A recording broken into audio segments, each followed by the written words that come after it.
Hey guys, how's it going? Capan here. So, Challengestone 3 just happened, and it was pretty awesome. If you guys do want to see the VODs, there's a link for that in the description. And again, just as a reminder, there's not going to be any spoilers in this video, so if you haven't seen the tournament and you do want to see it at a later time, you will have the full pleasure and surprise of watching it kind of live. So the reason I want to do these videos to kind of explain to you guys what's going on is because, well, I take care of the design of the challenges in addition to casting the tournament, and it's a pretty interesting form. If you guys don't know, Challengestone is a tournament that, I try to put on along with the help of many other parties, and the idea is that the deck building in Hearthstone is largely dead for the tournament scene. Once upon a time, people, came to tournaments with decks that were never seen before, and they swept the tournaments because of their awesome deck building skills in 2013. Well, we're in 2015, and nobody, and I mean nobody, plays original decks. Sometimes it happens, but it's usually just coincidence that, this kind of deck popped up very recently, and someone had to be first to play it in a tournament format. So what we do is we come up with I come up with some crazy rules, and we put on the players the challenge to build the decks on the spot that they will then use to compete in the tournament and actually try to win. So this time around in Challengestone 3, it was right on target. Is build 3 decks with the following restrictions: 3 decks of different classes for Conquest format, and only cards that are capable of targeting other cards or heroes can be included in decks. So what does that mean? The idea is that when you have a card, when you play it, it needs to target something. You need to have that little arrow thing. It needs only the capability to play that card. So, for instance, cards like Ancient of Lore, you can play Ancient of Lore, and the restriction is only applied to the deck building. So you can play Ancient of Lore, and when you play it in the game, instead of choosing to heal a target for 5 HP, which is why it makes it legal, you can choose to draw 2 cards as well. So this makes some cards abnormally powerful, and it might make some classes abnormally powerful. That's why it's pretty important to have Conquest format, because, in these best of 5s, if you have Conquest, if something is a little bit out of balance, it's on the players and their, ability to understand the game and to come up with the decks to figure out which decks are actually the strongest one. That is also a skill in itself that we really wanted to highlight in this case. This Challengestone, compared to some of the others, really focuses on this. How do you know which classes are the strongest ones, and how do you fine-tune the decks? Because the card pool with this rule set is fairly limited.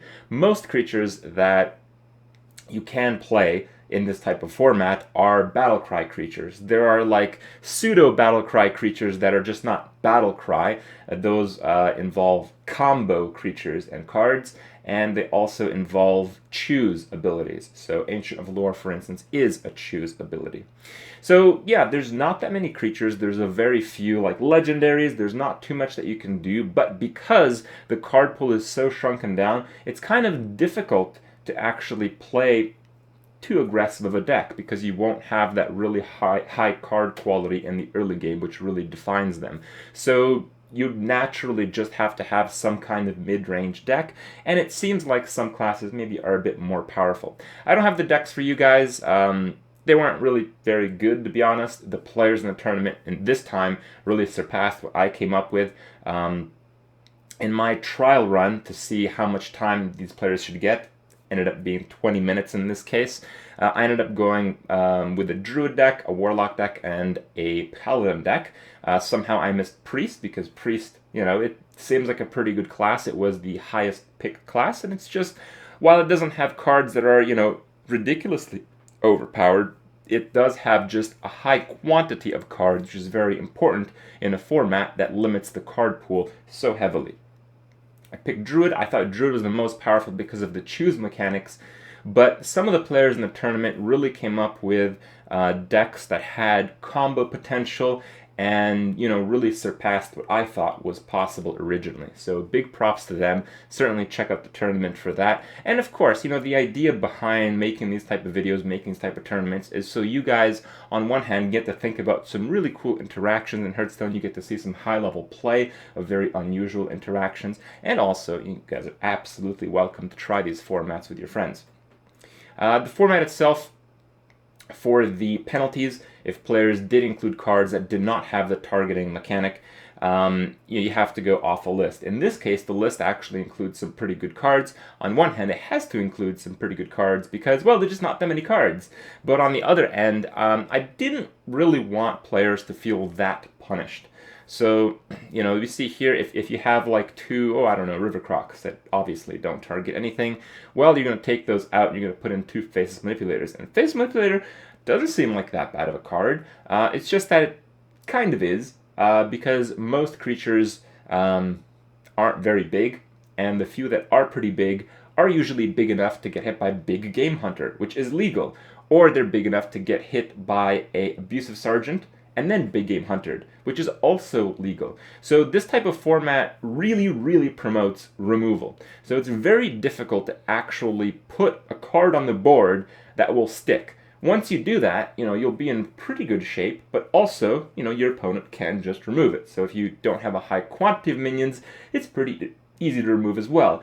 But you can't have a high quantity of minions because you can't really play the early game very effectively because most of the early game minions are terrible. So you have a format where nothing really clearly works.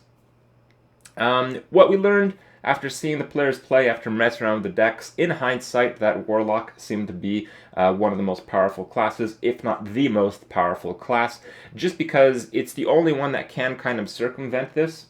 While Druid has some board clears, Warlock certainly has the most powerful board clear with Shadow Flame, able to target one of your own creatures and then dealing damage to all of theirs.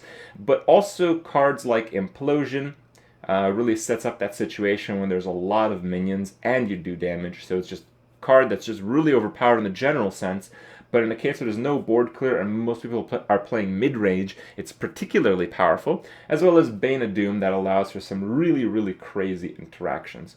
Overall, this type of format, you can expect some real craziness with pandas, with ridiculous battle cries happening again and again, with spells, with ridiculous back and forth matches. I think it's largely a success.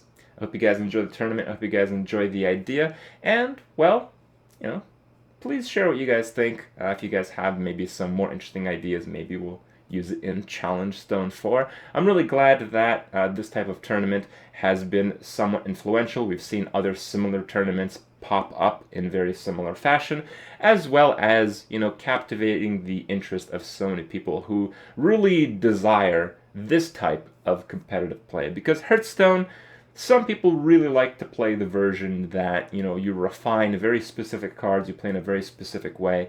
But we have now realized that there are a lot of people that want to see competitive play come from just pure chaos, pure craziness. So I'm so glad to have delivered this to you guys.